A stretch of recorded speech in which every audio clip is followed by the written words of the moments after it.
Chapter 2. Amlici seeks to be king and is rejected by the voice of the people. His followers make him king. The Amlicites make war on the Nephites and are defeated. The Lamanites and Amlicites join forces and are defeated. Alma slays Amlici. And it came to pass in the commencement of the 5th year of their reign, there began to be a contention among the people.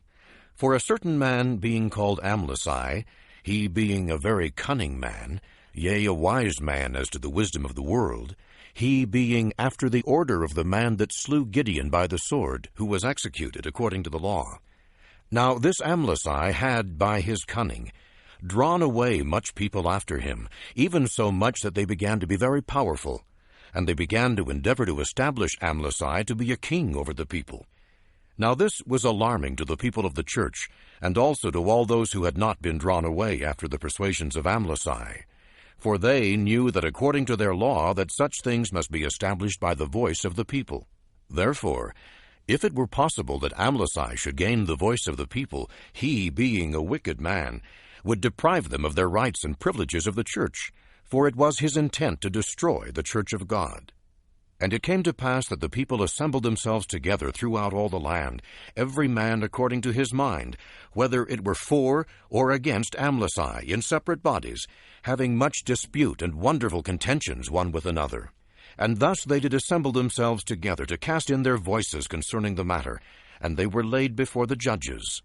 And it came to pass that the voice of the people came against Amlici, that he was not made king over the people.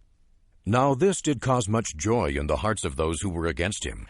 But Amlici did stir up those who were in his favor to anger against those who were not in his favor.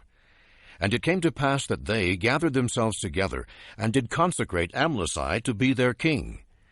Now when Amlici was made king over them, he commanded them that they should take up arms against their brethren, and this he did that he might subject them to him. Now the people of Amlici were distinguished by the name of Amlici, being called Amlicites, and the remainder were called Nephites, or the people of God. Therefore the people of the Nephites were aware of the intent of the Amlicites, and therefore they did prepare to meet them. Yea, they did arm themselves with swords, and with cimeters, and with bows, and with arrows, and with stones, and with slings, and with all manner of weapons of war of every kind. And thus they were prepared to meet the Amlicites at the time of their coming. And there were appointed captains, and higher captains, and chief captains according to their numbers. And it came to pass that Amlici did arm his men with all manner of weapons of war of every kind. And he also appointed rulers and leaders over his people to lead them to war against their brethren. And it came to pass that the Amlicites came upon the hill Amnihu, which was east of the river Sidon, which ran by the land of Zarahemla, and there they began to make war with the Nephites. Now Alma, being the chief judge and the governor of the people of Nephi, therefore he went up with his people, yea, with his captains and chief captains, yea, at the head of his armies against the Amlicites to battle. And they began to slay the Amlicites upon the hill east of Sidon. And the Amlicites did contend with the Nephites with great strength, insomuch that many of the Nephites did fall before the Amlicites. Nevertheless, the Lord did strengthen the hand of the Nephites, that they slew the Amlicites with great slaughter, that they began to flee before them. And it came to pass that the Nephites did pursue the Amlicites all that day, and did slay them with much slaughter, insomuch that there were slain of the Amlicites 12,532 souls, and there were slain of the Nephites 6,562 souls. And it came to pass that when Alma could pursue the Amlicites no longer, he caused that his people should pitch their tents in the valley of Gideon, the valley being called after that Gideon who was slain by the hand of Nehor with the sword. And in this valley the Nephites did pitch their tents for the night. And Alma sent spies to follow the remnant of the Amlicites, that he might know of their plans and their plots, whereby he might guard himself against them, that he might preserve his people from being destroyed. Now those whom he had sent out to watch the camp of the Amlicites were called Zeram, and Amnor, and Manti, and Limher. These were they who went out with their men to watch the camp of the Amlicites. And it came to pass that on the morrow they returned into the camp of the Nephites in great haste, being greatly astonished and struck with much fear, saying, Behold, we followed the camp of the Amlicites, and to our great astonishment in the land of Minon, above the land of Zarahemla, in the course of the land of Nephi, we saw a numerous host of the Lamanites, and behold, the Amlicites have joined them.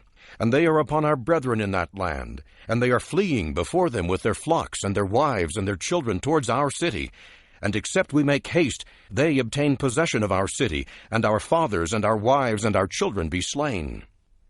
And it came to pass that the people of Nephi took their tents, and departed out of the valley of Gideon towards their city, which was the city of Zarahemla.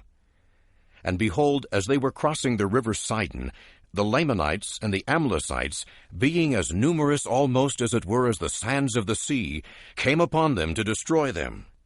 Nevertheless, the Nephites, being strengthened by the hand of the Lord, having prayed mightily to him that he would deliver them out of the hands of their enemies, therefore the Lord did hear their cries, and did strengthen them. And the Lamanites and the Amlicites did fall before them. And it came to pass that Alma fought with Amlici with the sword, face to face, and they did contend mightily one with another.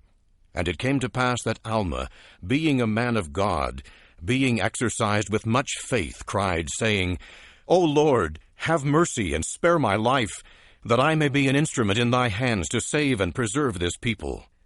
Now when Alma had said these words, he contended again with Amlici, and he was strengthened, insomuch that he slew Amlici with the sword.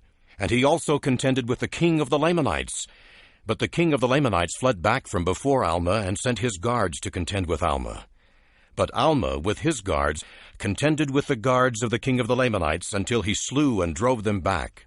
And thus he cleared the ground, or rather the bank which was on the west of the river Sidon, throwing the bodies of the Lamanites who had been slain into the waters of Sidon, that thereby his people might have room to cross and contend with the Lamanites and the Amlicites on the west side of the river Sidon. And it came to pass that when they had all crossed the river Sidon, that the Lamanites and the Amlicites began to flee before them, notwithstanding they were so numerous that they could not be numbered. And they fled before the Nephites towards the wilderness, which was west and north, away beyond the borders of the land. And the Nephites did pursue them with their might, and did slay them.